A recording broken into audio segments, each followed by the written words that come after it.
Allô les meufs et les mecs. Hello, ladies and gentlemen, and welcome back to another segment here on Project Purpose. For those of you who are new, we cover topics that relate to mental health, mental wellness on a week-by-week basis. And today's topic of discussion is mental wellness. On the conversation on mental wellness, I want to talk about authenticity and the things that it will cost you. And it's interesting in hindsight because I'm thinking about this sort of the year past and thinking about the things that being yourself will continuously cost you. And then recognizing that it never costs you anything that you won't want to pay at the end of the day. And at the time, as the cause and effect of authenticity is happening around you, it can feel a little bit chaotic. But I think that one thing that authenticity really does is it strips you of pretense. It strips other people of the opportunity to leverage pretense to try to manipulate you or to try to get their own interests served at your expense. So I have never had any qualms about being authentic, but I definitely have paid the price for it. And so I want to talk a little bit about this because I think this time of the year is the time where we're reflecting on the decisions that we've made that are a byproduct of those decisions. And I couldn't be more proud of the difficult choices that I had to make to be here where I am right now. And I recognize that it's authenticity. And frankly, I think that authenticity, especially in this society where everyone wears a mask, where everyone's playing a game, it's a muscle that you have to develop. And I think even as a child, because I was a child who had a lot of different allergies, a lot of different sensitivities, I would say. And so anytime I would try to kind of go with the flow and not mention it or not speak up, there'd always be dire consequences, right? So with my dairy allergy, when it started to get really bad, like anytime I tried to go with the flow and just eat what everyone else was eating, like I would always suffer the consequences of it. So I feel like it really taught me to leverage my voice and speak up authentically where it really had, generally speaking, a low value, low impact, right? Other than my health, which of course is not a low impact, but low value by way of how people would interpret you, right? When you think about like going to a restaurant with friends, ordering food, and making the choice to order something you don't like just to kind of keep the peace. Like sometimes we do things like that, like, or sometimes you want to split the bill just to keep the peace, but none of the food you ate or would be able to eat because you had allergies. Like I think that these small little events in my life really helped me to cultivate the muscle to be authentic to myself in the big ways that life requires you and will require you to show up. And I think about the people who currently are living lives where they're kind of caught in a lie. They're caught in a lie that's sort of never ending, and it keeps them from being and living their authentic truth. And I have to say that one thing I'm very grateful for is the life that my authenticity has brought me. I think being really loud and proud about your truth and recognizing that it's going to come with consequences, but being comfortable with dealing with those consequences so long as it translates as alignment is a big thing. And so one of the first things that authenticity cost me that I didn't recognize was a benefit was something that I was thankful for at the time, because it felt like my whole world was collapsing around me. Disingenuous communities. And so when I say disingenuous communities, there are people that we're going to come into contact with just based on the milestones that we're in, right? So when we think about like school friends, when we think about the extracurricular activities that we've gotten into, when we think about just the programs and the places that we've worked in, we're going to collide and interact with people just as a byproduct of sharing that space. And sometimes we create connections in those spaces, and sometimes we misappropriate labels to those connections. And I was notorious for misappropriating labels for specific connections. I was someone who was very good at building fast friendships, where I don't think I recognized that that the amount that I was investing in those friendships was reciprocated or not. I never really cared so much about reciprocity. I cared about how I wanted to show up. But I think that at some point in your life, it really does matter, because when you're pouring into people who only want to take from you, at some point the taking can be problematic, and it can be a sensitive and sometimes in the worst cases dangerous situation. Me not really having a barometer for reciprocity, pouring into people who weren't necessarily the kinds of people I should have been pouring into whatsoever, when I was myself a target of a very vicious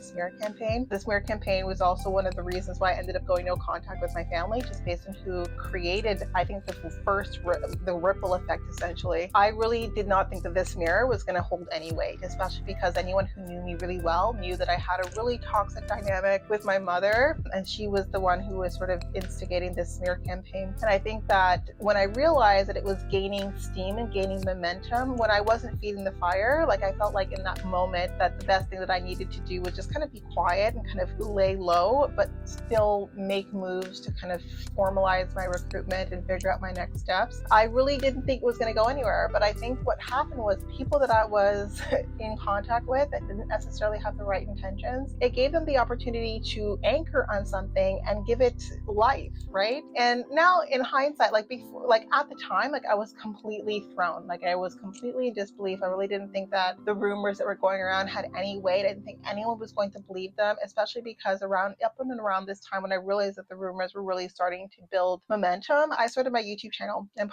one of the reasons why I started this YouTube channel was to show people who were curious to know that I was here. I was still working on the things that were important to me. I was still completely driven by way of the goals that I was pursuing, and that none of the rumors were true. Like, I wanted to really give myself an opportunity to have this platform counter some of the rumors that were taking place. I had removed myself from that situation completely. I felt it was the best thing to do. And I recognized that my authenticity and how it translated at that point in time, it really did create a huge divide. And the people who I thought, so I think it's the disappointment, because there are people who, absolutely, if there's a rumor, if there's a smear campaign, they're absolutely jumping in that bandwagon. Like, there's no question about it. But there are other people where it's completely a surprise. And I think that now in hindsight, now that a few years have gone by, and I think about it, and I'm like, well, it was such a gift, because I would have still been pouring into these individuals had it not been this opportunity, which was this smear that enabled me to see their true colors. And I don't think that I would have seen anyone's true colors were it not for circumstance being what it was, that enables me to see things with eyes wide open. And I think with authenticity, one of the mirror effects of authenticity is it forces other people to show their hand. It forces other people to show themselves. And most of these people, they don't want to. A lot of people like their cards close to them. But when you're showing up authentically, at some point, if someone's being disingenuous with you, they're going to falter. There's going to be something that happens that shows you exactly who they are, what they want, and what means that they're willing to do to get it. And I think that has been such a huge gift that authenticity has given me, but it felt like a cost, right? And I think that there's just so much that we don't realize are a gift because they feel painful. It comes with loss, it comes with grief, but at the end of the day, you're cutting off dead weight. And I think that authenticity will keep you. Authenticity begets authenticity. When you start to really show up in your authentic light, when you're focusing on alignment, when you're focusing on healing, then those who aren't naturally have to break away, and there's going to be a situation or a circumstance that forces that outcome. And so I'm very thankful for that. And that was one of the things I wanted to put on here, that authenticity will cost you fake friends, it will cost you disingenuous people, and it will cost you the people who are motivated, who had really negative motivations against you. And I think that those are things that at the time, like if you don't recognize that they're fake friends, if you don't recognize that they didn't have good intentions, if you didn't recognize that they weren't for you, it can be very painful. But afterwards, in hindsight, you recognize that it would have been much more painful if you let people latch onto you and you poured into them without anything to gain in return. Now, the second thing that I think is a really big benefit of authenticity is that it enables you to grow from your mistakes. I think that one thing that I used to feel and very strongly about showing up with a persona was that if the persona itself got rejected, I myself felt preserved because I wasn't really showing up with my authentic self. So I thought that I was in a way preserving myself by showing up with this persona because it wasn't really me experiencing the rejection. But I realized that rejection really is just information. It's a signal. It's part of life. And I stopped feeling so afraid of rejection and so afraid of outcomes not being exactly what I wanted. I started to recognize that every outcome was actually in my favor. Like, even if it wasn't the outcome that I was looking for, all of it is direction and redirection. And I started showing up authentically in a way where if it was a no, it was a real no, right? It wasn't a no because I decided to show up in a way that was disingenuous or wasn't it wasn't me aligning to myself. I was trying to be what this person in front of me wanted me to be. And I think that that's the one huge hang up that comes with people pleasing. And I definitely was a little bit of that, like not always, and it was very conditional, but there were moments where I was a very people pleasing individual. And I recognized that me trying to protect myself from my own fear of rejection by not allowing myself to be who I was in every room and setting that I was in was forcing me to shrink. It was forcing me to play small. And I think that the one thing that you never want to do is be the person who makes you shrink and makes you feel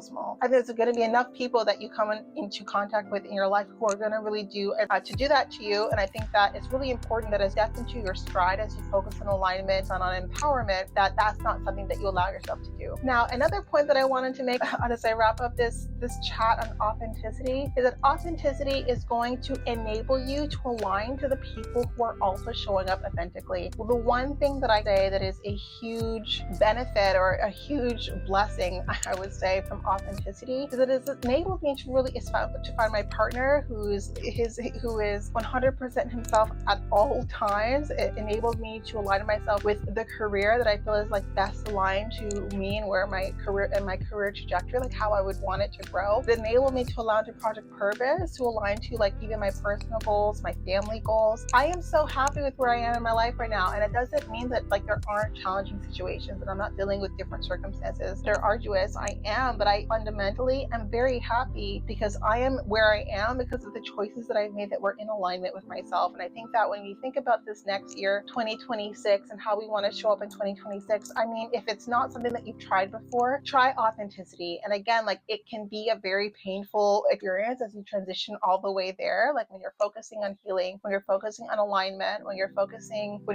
on just being your true self in every setting, no matter how people respond to that, like recognize that there are people that do not like you to say no, that do not like to hear the word no, and they will do everything they can to be punitive when you do say the words no. But when you get on the other side of that battle, whatever that battle is, you fought it to preserve your sense of agency. And that agency is something that not many of us recognize is something worth fighting for. Being free to make your own choices is something worth fighting for. And I think that one thing about critical thinking is recognizing that there are some sacrifices that are always going to be too big, and sacrificing your authenticity, sacrificing your joy, your voice, sacrificing your agency is always going to be too big of a cost. It's never something that is going to be worth whatever someone is putting in front of you. And I recognize that. And even though I dealt with so much punishment as a result of me standing in my truth, it's punishment that I would readily go through again to be in the position that I'm in right now, where I feel like I'm really positioning myself. I position myself to really accomplish my dreams. I'm nowhere near close.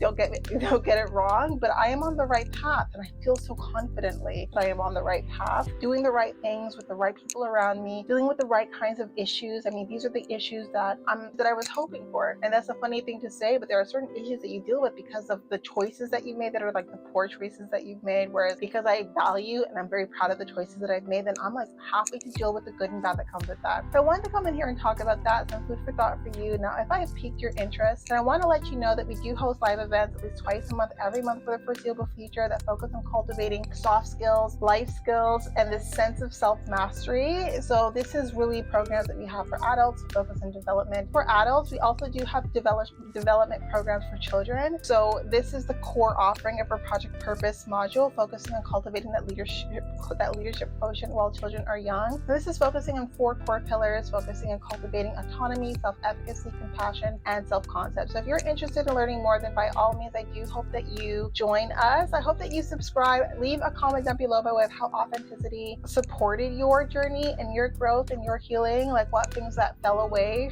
as you started your path towards authenticity, and how now, what kinds of ways do you feel liberated because you made that difficult choice. In any case, thank you so much again, and we'll talk to you all very soon.